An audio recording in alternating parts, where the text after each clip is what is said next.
saya dengan Pendeta Jeremias Palehema Gereja Sahabat Indonesia Makassar. Baik, kesempatan ini kita akan sama-sama mendengarkan firman Tuhan. Saya percaya ketika saudara dan saya mendapatkan sesuatu yang baru dari Tuhan, itu akan membuat kita lebih maju satu langkah ke depan. Hari yang kemarin akan kita tinggalkan dan hari yang berikutnya akan kita jalani. Nah, untuk menjalani hari-hari yang baru, saya dan saudara perlu mendapat kekuatan dari Tuhan.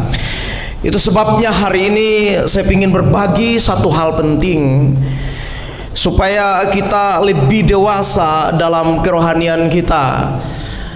Karena Alkitab catat orang-orang yang tidak dewasa atau yang belum dewasa atau bayi rohani itu makanannya hanya susu ataupun bubur. Sedangkan firman Tuhan itu sangat keras, seperti makanan keras yang harus kita nikmati.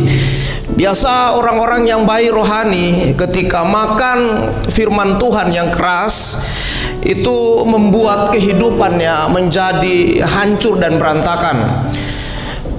Mari saudara, sama-sama kita akan mendengarkan firman Tuhan dengan tema, apakah Allah mengingat engkau di dalam kehidupanmu saat ini. Mari kita sama-sama mendengarkan firman Tuhan. Saya akan bacakan, saudara pemirsa di rumah dan di mana saja berada bisa mendengarkan firman Tuhan pada saat ini. Pastikan saudara tetap tenang, mendengarkan sampai selesai firman Tuhan yang saya sampaikan hari ini. Kisah Rasul 10 ayat yang ke-1 hingga ayat yang ke-4. Di Kaisare ada seorang yang bernama Kornelius, seorang perwira pasukan yang disebut pasukan Italia. Ia saleh, ia serta seisi rumahnya takut akan Allah, dan ia memberi banyak sedekah kepada umat Yahudi dan senantiasa berdoa kepada Allah. Dalam suatu penglihatan, kira-kira jam 3 petang, jelas tampak kepadanya seorang malaikat Allah masuk ke rumahnya dan berkata kepadanya, "Kornelius." Ia menatap malaikat itu dan dengan takut ia berkata, "Ada apa Tuhan?" Jawab malaikat itu, "Semua doamu dan sedekahmu telah naik ke hadirat Allah, dan Allah mengingat engkau." Nah saudara, jam 3 petang malaikat Tuhan datang kepada Kornelius. Ini hal yang luar biasa karena Alkitab catat bahwa Tuhan biasa membagi berkat itu di malam hari, tapi kali ini malaikat Tuhan datang kepada Kornelius pada jam 3 petang. Artinya itu ada dalam kondisi yang sibuk dalam pekerjaan atau dalam usaha, dalam pelayanan dan lain sebagainya. Nah saudara, Kornelius dijenguk oleh malaikat Tuhan dalam situasi yang menurut manusia itu tidak mungkin, tapi Tuhan datang kepadanya. Nah, kita lihat kembali tentang tema kita hari ini, apakah Allah mengingat engkau? Ketika di batrahnya, dalam beberapa waktu berjalan setelah air bah, Tuhan mengingat Nuh. Setelah ada masalah yang terjadi begitu panjang, membuat dunia dihancurkan dengan air bah, manusia-manusia dihabisi dengan air bah. Setelah masalah itu selesai, Tuhan kemudian ingat kepada Nuh.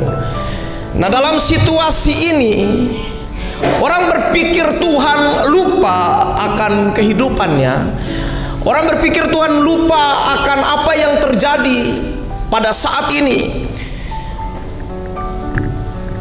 COVID-19 sementara terjadi, virus yang ganas ini sementara terjadi dan kita alami, dan orang berpikir Tuhan sudah lupa akan situasi ini, dan manusia mulai kecewa. manusia-manusia mulai hilang pengharapan karena berpikir Tuhan sudah lupa kepadanya. Alkitab catat, Tuhan tidak pernah lupa. Tuhan tidak pernah lupa kepada kita semua. Situasi yang terjadi saat ini, Tuhan selalu ingat kita. Itu sebabnya saya mau sampaikan hari ini apa yang sudah saya dan saudara perbuat kepada Tuhan sehingga Tuhan ingat hidup kita. Apa yang sudah saudara dan saya kerjakan kepada Tuhan sehingga Tuhan mulai melakukan sesuatu terhadap kehidupan kita. Alkitab catat bahwa di hadirat Tuhan mengingat akan doa dan sedekahnya Kornelius. Kornelius belum mengalami yang disebut dengan kepenuhan Roh Kudus, tapi dalam situasi dia percaya kepada Tuhan, makanya malaikat Tuhan datang kepadanya. Dan setelah dia berjumpa dengan malaikat Tuhan dan Tuhan mengutus Petrus ketika berbicara kepadanya, saat itulah dia dipenuhi oleh Roh Kudus. Nah saudara, apakah Allah mengingat saudara saat ini? Mari kita cross check kerohanian kita. Mari kita lihat sejenak ke belakang kerohanian kita. Kita lihat sejenak ke belakang kita, waktu-waktu kita mengikut Tuhan. Apa yang sudah kita kerjakan, apa yang sudah kita buat kepada Tuhan dalam masa-masa kehidupan kita. Nah saudara, bagaimana supaya Tuhan mengingat akan kita? Satu kali waktu ketika saya sementara mendapat berkat dari Tuhan, tiba-tiba saya di tengah jalan, Tuhan ingatkan saya, ada seorang yang harus saya berbagi berkat dengan orang ini. Dan mulai saat itu, waktu saya berjalan, hati saya mulai menangis karena Tuhan mulai ingatkan saya bahwa tentang segala sesuatu yang saya miliki ataupun saudara miliki, itu tidak semuanya untuk saudara. Ada sebagian yang lain untuk orang lain. Di Israel, ketika mereka tanam sesuatu dan panen, itu mereka tidak habiskan semuanya waktu panen, tapi mereka tinggalkan sekitar 10% untuk orang-orang asing, untuk orang-orang yang tidak mampu. Mereka tinggalkan supaya orang lain bisa memungut hasil panen itu. Nah, bagaimana supaya Tuhan mengingat kita? Alkitab catat, yang pertama, ada 4 sampai 5 poin saya akan bahas hari ini. Yang pertama adalah Anda harus ingat Tuhan. Bagaimana supaya Tuhan ingat kita? Yang pertama, kita harus ingat Tuhan. Pengkhotbah 12 ayat 1. Ingat penciptamu pada masa mudamu, sebelum tiba hari-hari yang engkau katakan tidak ada kebahagiaan di dalamnya. Jadi untuk Tuhan mengingat kita, pertama kita harus ingat Tuhan. Karena siapakah kita? Raja Daud berkata, kita ini hanya seperti cacing-cacing yang tidak ada gunanya. Tapi karena kasih Tuhan yang besar dalam hidup kita, maka dengan kasih itu Dia datang kepada milik kepunyaannya, yaitu kita. Tapi kadang-kadang kita menolak Dia. Saudara, saya mau berkata, hari-hari yang sulit ini, apakah dalam kehidupan saya dan saudara masih tetap mengingat Tuhan, atau kita mulai ingat yang lain dalam hidup ini? Kita mulai ingat masalah kita. Yang kita ingat hari-hari ini hanya situasi yang besar, masalah yang besar ini yang menimpa hidup kita. Kita tidak lagi sungguh-sungguh datang kepada Tuhan. Kita tidak lagi mengabdi kepada Tuhan dengan cara yang sesungguhnya, seperti yang Tuhan perintahkan dalam hidup kita. Tapi kita mulai melakukan sesuatu yang melenceng dari kehendak Tuhan. Saudara, kalau kita lupa Tuhan, maka tentu hidup kita tidak akan pernah sampai ke hadirat Tuhan. Doa kita tidak akan pernah sampai ke hadirat Tuhan. Sedekah kita tidak akan sampai ke hadirat Tuhan. Pemberian kita tidak akan sampai ke hadirat Tuhan.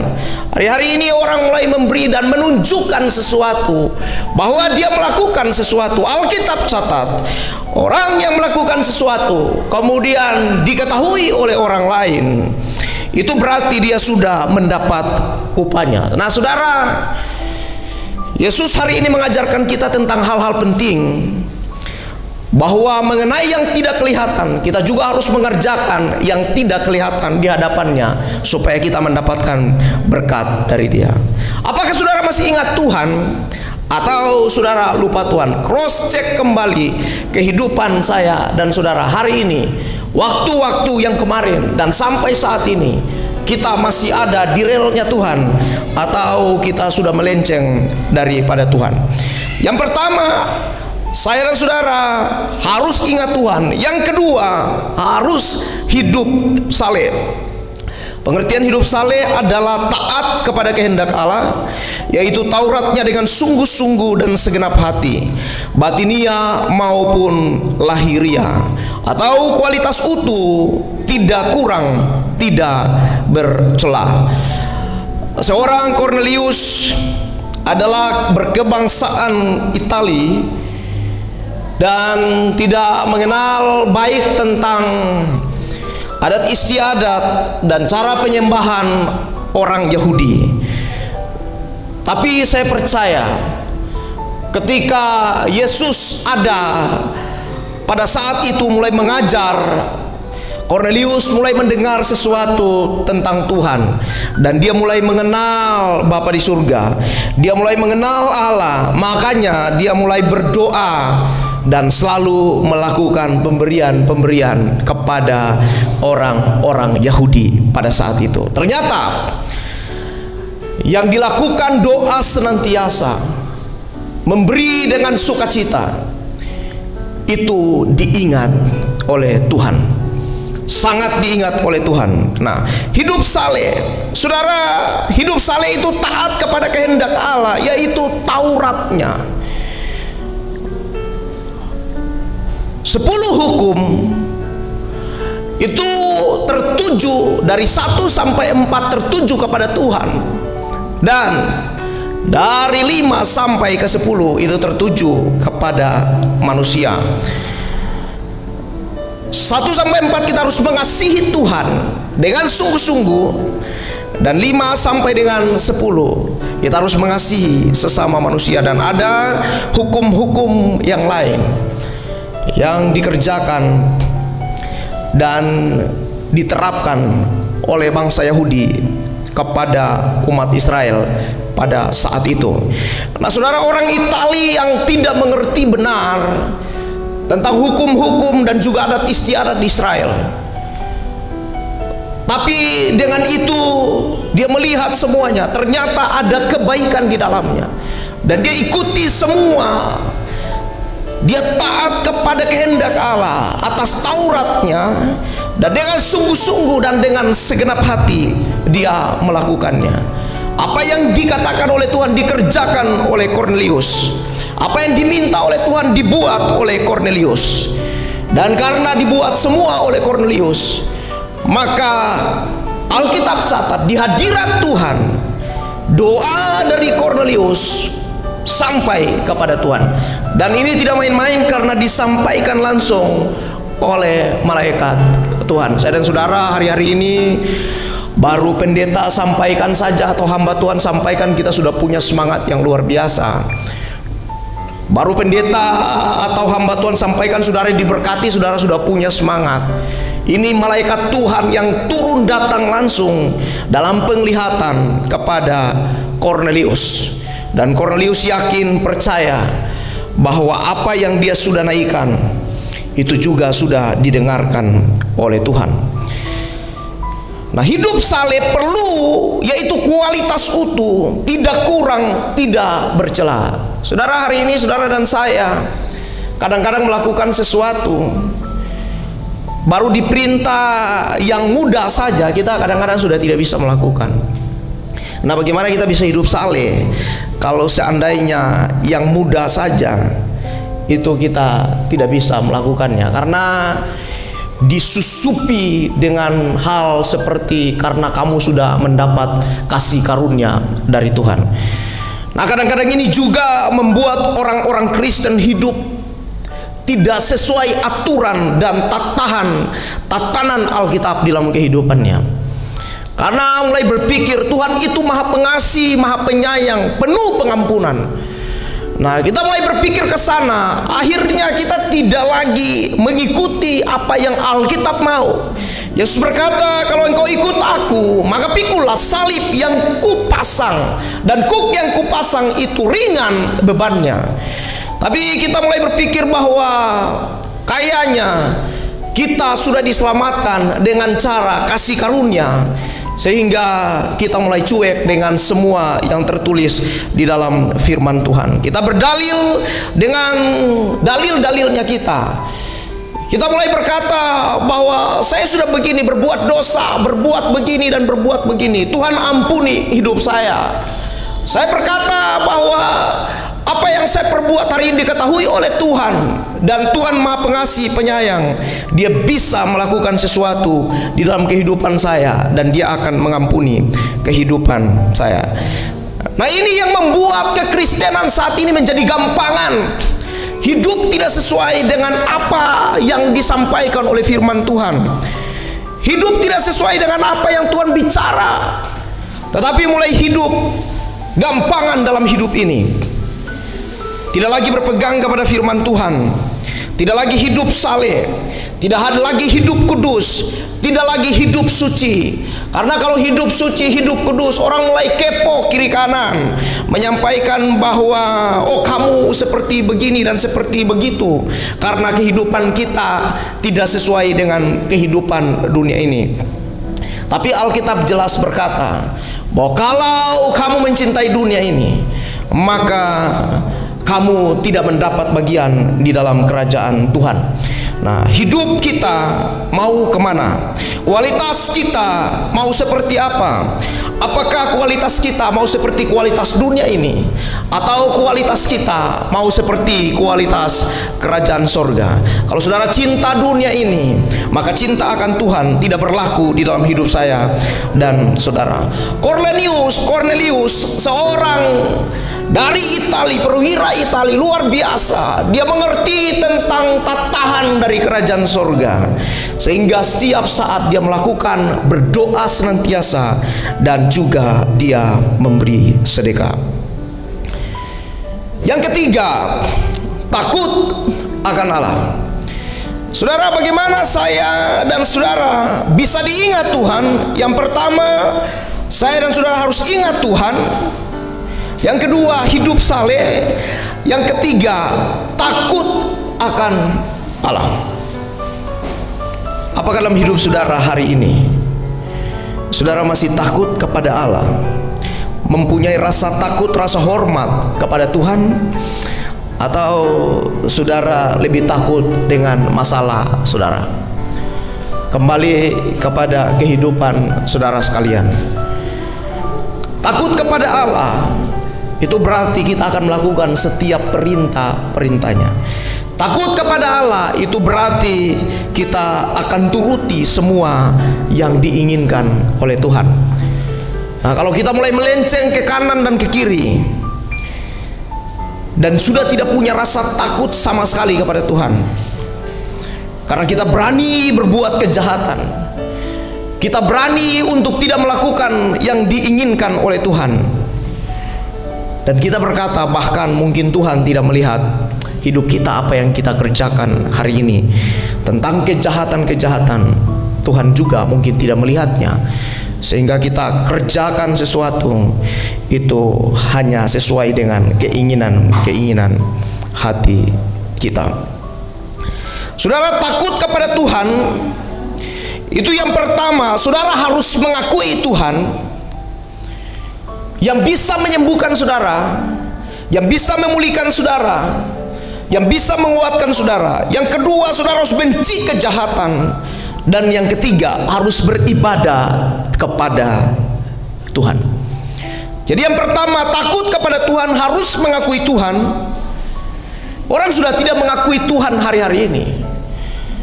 Karena kalau ke gereja, di gereja tidak bisa melakukan sesuatu. Karena Tuhan sudah tidak bisa buat sesuatu terhadap hidup kita. Ketika kita sakit, kita terkena penyakit, sepertinya dalam pikiran kita Tuhan tidak bisa sembuhkan hidup kita. Itu sebab semua keadaan kita mulai mencoba dengan cara hikmat manusia,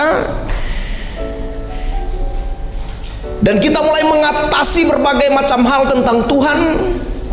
Kita mulai abaikan semua hal mengenai Tuhan, dan kita lakukan segala sesuatu dengan cara-cara manusia.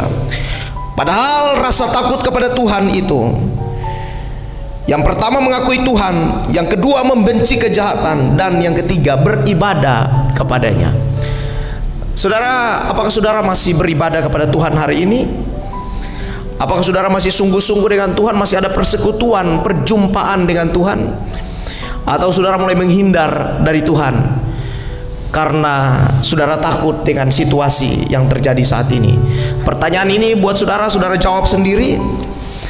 Karena hati nurani saudara akan berbicara bahwa kalau kita takut Tuhan, maka tentu kita tidak akan takut untuk beribadah. Kita pasti akan bersama dengan Tuhan, berdoa kepadanya, dan melakukan hal-hal yang terbaik buat Tuhan. Yang keempat, memberi sedekah. Nah saudara, ini penting. Orang yang bisa membahas ini kecuali dia melakukannya. Kalau dia tidak melakukan, maka ini tidak akan dibahas. Karena hati nurani seseorang akan ditegur ketika hal yang dia tidak kerjakan, kemudian dia mau beratkan kepada orang, tapi dia sendiri tidak melakukan. Ini namanya kepentingan pribadi. Kalau hati nurani seseorang sudah tidak pernah berhubungan pribadi dengan Tuhan, maka tentu Tuhan sudah tidak bicara kepada hidupnya, dan apa saja yang dikerjakannya itu dianggap halal dan baik-baik saja. Saudara, kalau Tuhan sudah tidak bicara dalam hidup saya dan saudara, itu berarti rohani kita lagi mati. Itu berarti kehidupan kita lagi tidak stabil dan ada masalah dalam pribadi kehidupan kita.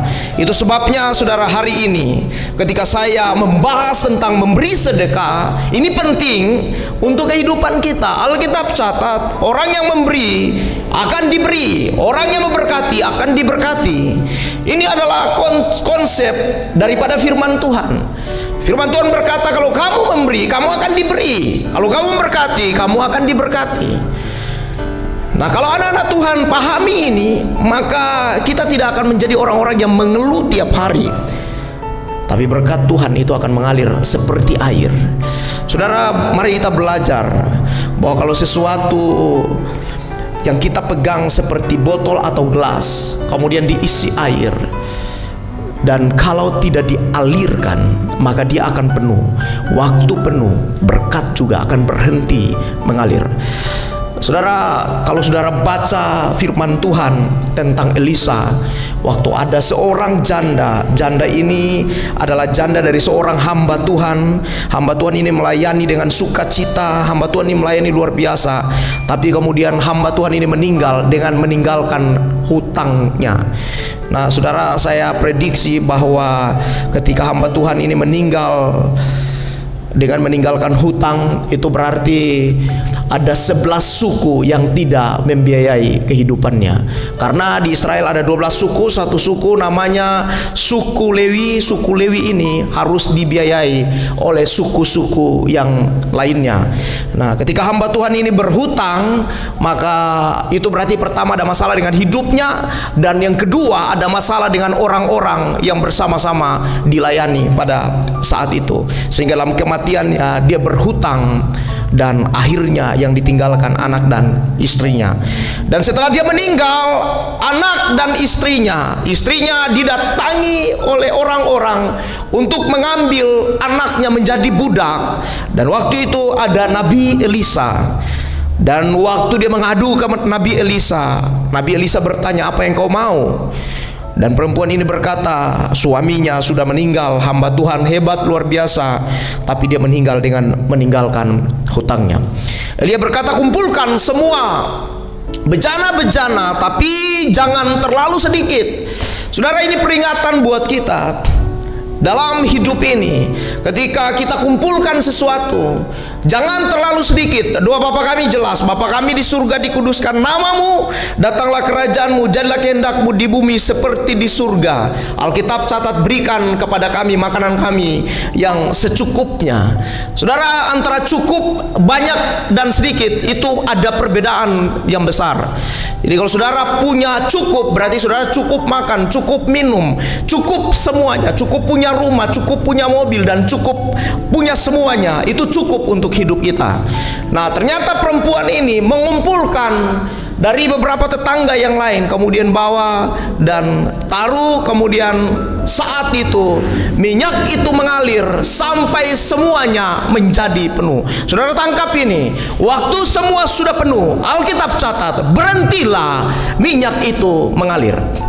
Nah, saya mau beritahu, ketika dalam hidup kita, kalau saya umpamakan berkat itu terisi dalam botol dan di bawah botol dilobangin, maka berkat waktu terisi itu air terus akan mengalir, berkat akan terus mengalir, dan saudara akan terima berkat-berkat yang baru. Saudara tahu, kalau kehidupan kita mengumpulkan segala sesuatu, biasanya akan terjadi masalah. Tetapi kalau kita salurkan, ada sukacita yang besar terjadi dalam hidup kita. Berbahagialah orang yang memberi. Itu sebabnya Alkitab tidak percuma kita baca, kita renungkan, karena Tuhan Yesus mulai balikan semua yang orang katakan bahwa kalau dia menerima dia akan kaya. Tapi Tuhan mulai balikan semuanya, bahwa sesungguhnya yang memberilah yang akan mengalami sukacita dan berkelimpahan. Yang kelima, yaitu berdoa senantiasa. Jangan jemu-jemu untuk berdoa. Nah, saudara, hari ini apakah saudara berdoa? Apakah dalam masalah saudara berdoa? Ketika hadapi sesuatu, apakah saudara senantiasa berdoa? Atau saudara sudah capek berdoa karena doa tidak pernah dijawab oleh Tuhan? Nah, kita berpikir bahwa doa-doa kita sudah panjat bertahun-tahun, berhari-hari, berwaktu-waktu lamanya, tetapi doa itu tidak pernah dijawab oleh Tuhan, dan kita sudah tidak berdoa senantiasa. Alkitab catat pasal 10 ayat 4. Tuhan berkata begini, ia menatap malaikat itu dan dengan takut dia berkata, ada apa Tuhan? Jawab malaikat itu, semua doamu dan sedekahmu telah naik ke hadirat Allah, dan Allah mengingat engkau. Saudara, jangan jemu-jemu berbuat, jangan jemu-jemu untuk berdoa kepada Tuhan. Karena satu kali waktu doa kita, kebaikan-kebaikan kita yang sudah kita kerjakan mungkin kita sudah lupa, tapi satu kali waktu Tuhan akan ingat semua itu. Manusia bisa lupa semua perbuatan baik kita, semua apa yang kita kerjakan kepada orang-orang bisa lupa manusia, karena manusia memang cenderung untuk lupa. Tapi Tuhan tidak pernah lupa setiap apa yang kita buat kepadanya. Saudara, manusia satu sama lain, ketika orang lain berbuat ini, kadang-kadang yang terjadi adalah yang sudah diperbuat baik, tapi kejahatan yang datang dalam hidup kita. Itu sifat-sifat manusia. Tapi sifat Tuhan adalah selalu mengasihi dan selalu mau beri berkat yang baru buat saya dan saudara.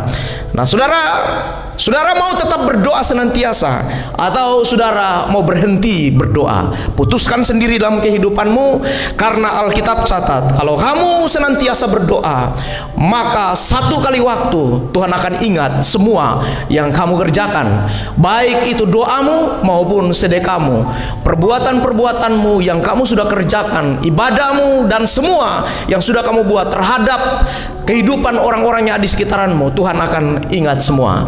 Percayalah, kalau kita sudah lakukan semua ini, maka satu kali waktu Tuhan akan mengingat setiap apa yang kita kerjakan. Tuhan Yesus yang punya pekerjaan ini kiranya memberkati saudara di rumah, saudara dimanapun berada. Saudara akan mendapat berkat yang melimpah dari Tuhan. Salam sejahtera dari kami, Gereja Sahabat Indonesia Makassar. Tuhan Yesus kiranya berkati saudara. Sampai jumpa di hari yang akan datang. Tuhan berkati. Setiamu kau menyediakan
Yesus.